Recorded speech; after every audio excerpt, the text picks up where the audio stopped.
Namaskar and welcome. You are at the online learning platform of Shri A.K. Doshi Mahila College, Jamnagar, and myself, Dhruvika Kanabar, presenting the lecture of Auditing and Corporate Governance, TY BCom Semester 6. આપણે same 6માં auditing સબ્જેક્ટમાં unit 1 start કરેલું છે, valuation and verification of assets and liabilities, મિલકતો અને દેવાની ચકાસણી અને મૂલ્યાંકન. Last સેશનમાં આપણે ચકાસણીનો અર્થ, વ્યાખ્યા, એનું બેકગ્રાઉન્ડ સ્ટડી કર્યું, ચકાસણીમાં કયા કયા આવશ્યક તત્વો, essential elements of verification of assets એની વાત કરી. અને મેં તમને એ પણ કહ્યું કે જ્યારે પણ મિલકતની ચકાસણીની વાત આવે, બી ઇટ મીનિંગ અર્થની વાત હોય, ચકાસણીના સિદ્ધાંતોની વાત હોય, ચકાસણીના હેતુઓની વાત હોય, ચકાસણીમાં ઓડિટરે ધ્યાનમાં રાખવાની બાબતોની વાત હોય, કે પછી જે આપણે આ યુનિટના લાસ્ટમાં શીખવાનું છે કે કોઈ પણ મિલકત કે દેવાની ચકાસણી કે મૂલ્યાંકન કેમ કરવું, એ કોઈ પર્ટિક્યુલર મિલકતનું નામ આપેલું હોય લાઈક પાઘડી, તો એ કેમ કરવું, એ અગર પ્રશ્ન પૂછેલો હોય એનીવેર, ક્યાંય પણ જ્યારે તમને મિલકતની ચકાસણી વિશે કંઈ પણ હોય, વેરિફિકેશન ઓફ અસેટ્સ, તો this 5 points you need to remember. આ 5 વસ્તુઓ તમારે ધ્યાન રાખવાની છે, એ પણ મેં તમને કીધેલું છે. અને એના પછી આપણે ચકાસણીના હેતુઓ, પર્પઝીસ ઓફ વેરિફિકેશન વિશે વાત કરી. હવે in this session we are going to discuss about difference between verification and vouching. Distinguish verification and vouching. ચકાસણી અને વાઉચિંગ વચ્ચેનો તફાવત. વાઉચિંગનું ચેપ્ટર આપણે આખું આગળના સેમેસ્ટરમાં શીખી ગયા અને ચકાસણી આપણે હવે શીખીએ છીએ. તો તમને થોડું ઘણું સિમિલર લાગે. વાઉચિંગમાં શું હોય, એમાં પણ મિલકતના વિશેની માહિતી જે છે એ ક્રોસ ચેક કરવામાં આવતી હોય, ટેલી કરવામાં આવતી હોય, તપાસવામાં આવતી હોય. તો ચકાસણીમાં પણ થોડું ઘણું એવું જ થાય છે. એટલે આ બંને કોન્સેપ્ટ તમને સિમિલર લાગે, આ બંને જે ટર્મ્સ છે તમને સિમિલર લાગે, તો આપણે આ ટોપિક ડિસ્કસ કરીશું. એના પરથી તમને આ બંને જે ટર્મ્સ છે, બંને જે ટોપિક છે એનું ડિફરન્સ ખબર પડી જશે, તફાવત ખબર પડી જશે. સો એ જ છે, બંને કોન્સેપ્ટ ઇન્ડિવિજ્યુઅલી તમને ક્લિયર થઈ જશે. તો આપણે ડિફરન્સ જે છે એ જોઈએ. ફર્સ્ટ ઓફ ઓલ ડેફિનેશન, વ્યાખ્યા. તો વાઉચિંગ એટલે શું?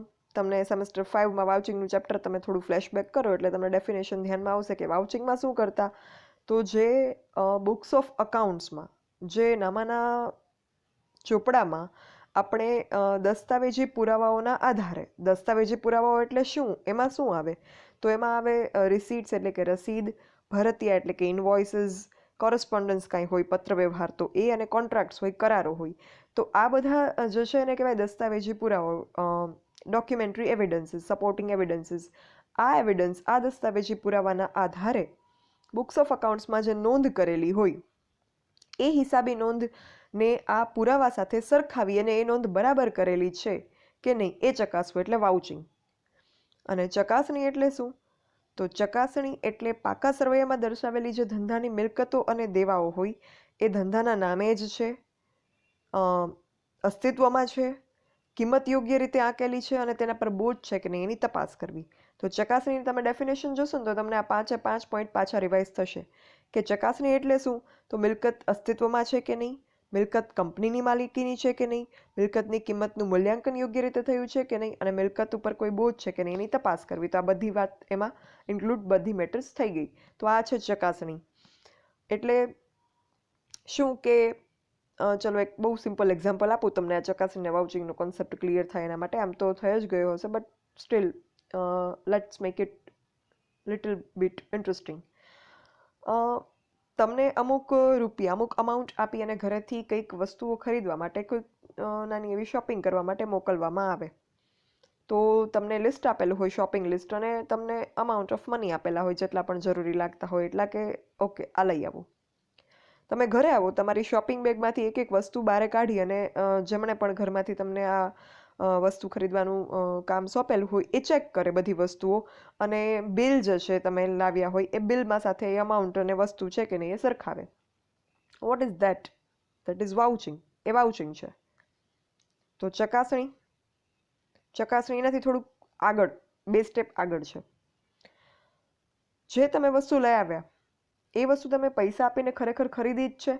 હવે સપોઝ, આમ તો ધીસ ઇઝ નોટ રિકમેન્ડેડ, આવું કોઈએ કરવું ના જોઈએ, બટ થતું હોય, બાળકો નાદાનીમાં અગર એવું કરતા હોય કે જે અમાઉન્ટ ઓફ મની આપી અને તમને વસ્તુ ખરીદવાનું કામ સોંપેલું છે, તમને એમ થાય કે ના ના મારે તો કંઈક બીજું જ લેવું છે, મારા હાથમાં અમુક રકમ સોંપેલી છે તો મારે કંઈક વસ્તુ મેં વિચારેલી છે મારે લેવી છે, બટ તમારે તો જે વસ્તુઓ કીધેલી છે એ લઈ આવવાની છે.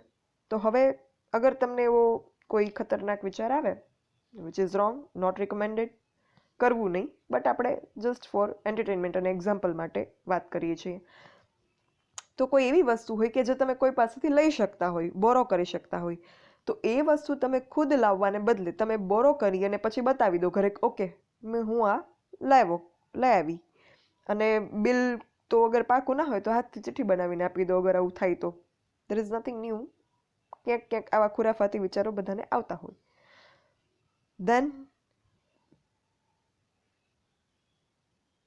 પછી તો અગર એ પ્રોપર ચેક કરવામાં આવે કે જે વસ્તુ છે એ ખરેખર ખરીદીને જ લાવવામાં આવેલી છે કે કઈ રીતે, ક્યાંયથી બોરો નથી કરેલી ને, ઓકે સેલર પાસેથી પેમેન્ટ કરીને ખરીદેલી છે, વસ્તુ આપણી જ છે, તો એ બધું ચકાસવામાં આવે, તપાસવામાં આવે, તો એ શું થયું, એ થયું ચકાસણી. તો મતલબ કે વાઉચિંગ જે છે એ મિલકતોની વાઉચર્સ સાથે, એના સપોર્ટિંગ એવિડન્સ સાથે એનું જે નોંધ કરી છે એ ચેક કરવામાં આવે, એનું બેઝિક તપાસ છે. અને જે ચકાસણી છે, જે વેરિફિકેશન છે, એની ડીપમાં તપાસ છે. એમાં મિલકત જે છે એના અસ્તિત્વ વિશે, એ માલિકીની છે કે નહીં, એની કિંમત યોગ્ય આંકેલી છે કે નહીં, એના ઉપર બોજ યોગ્ય યોગ્ય તો નહીં પણ બોજ એના ઉપર છે કે શું, એના વિશેની તપાસ કરવી. બોજ હોય તો એ વસ્તુ ખોટી નથી, બટ અગર હોય તો એ યોગ્ય રીતે ઊભો કરવામાં આવેલો હોવો જોઈએ અને કંપનીની જરૂરિયાત માટે ઊભો કરવામાં આવેલો હોવો જોઈએ. તો એ બધી વસ્તુઓ, એ બધી સત્યતા અને યથાર્થતા, એ વસ્તુ જે છે એની તપાસ કરવી એટલે ચકાસણી.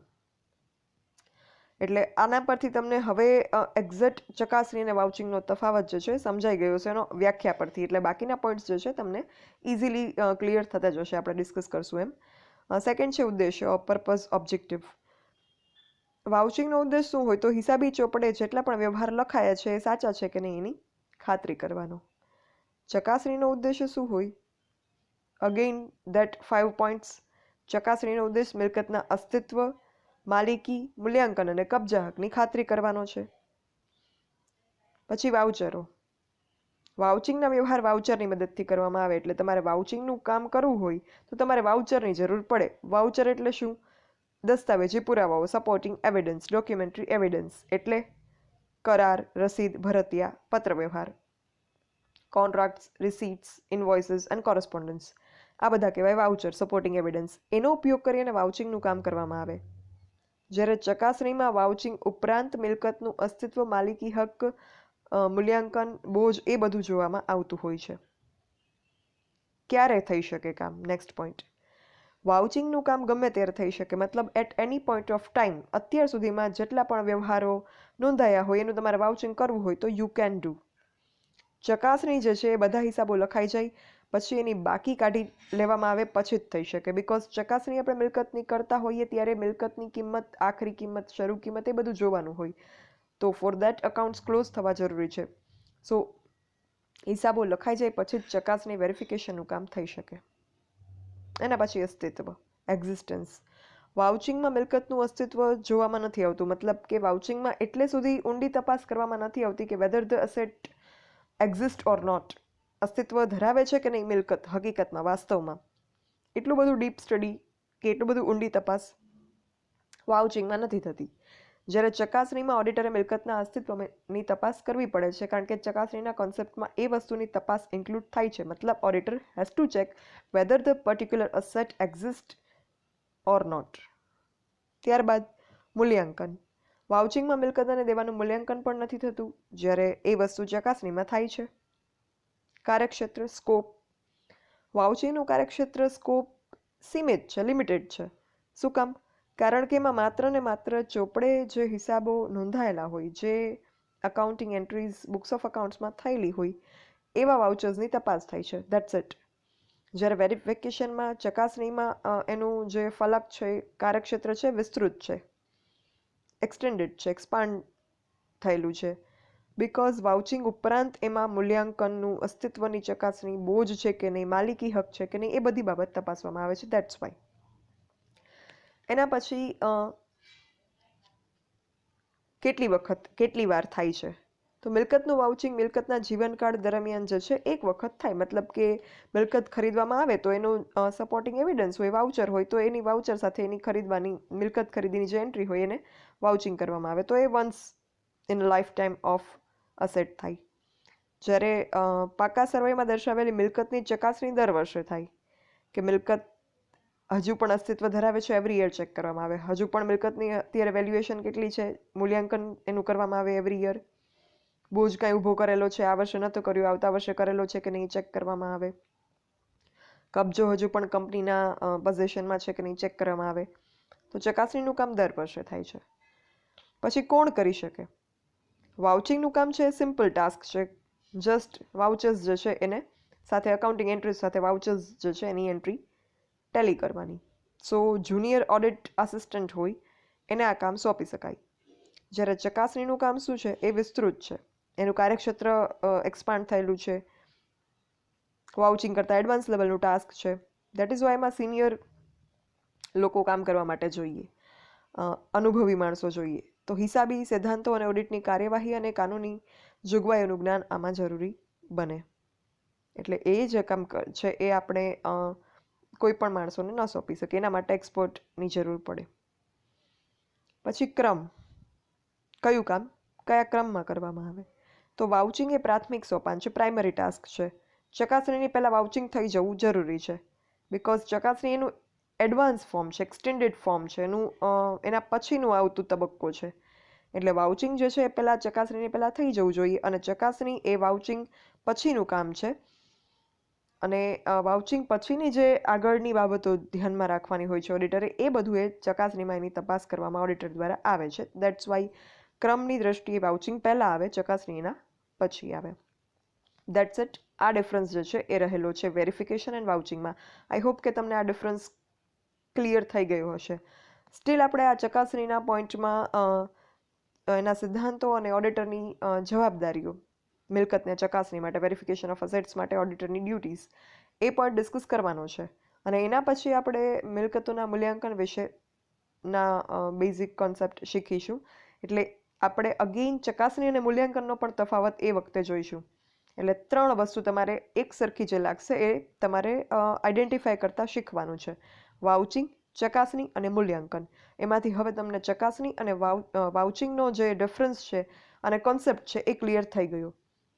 હવે જ્યારે આપણે ચકાસણીના 1-2 પોઈન્ટ બાકી છે એ પૂરા કરશું, પછી આપણે મૂલ્યાંકન તરફ આગળ વધીશું, જેમાં તમને મૂલ્યાંકન વિશે શું છે મૂલ્યાંકન એનો એક કોન્સેપ્ટ ક્લિયર થશે. અને પછી તમને આ ત્રણ કોન્સેપ્ટ ઇન્ડિવિજ્યુઅલી જે છે એ ક્લિયર થઈ જશે. Thank you. For any doubts or queries, you can write me on this mail dbk.dhruvika@gmail.com. Thank you.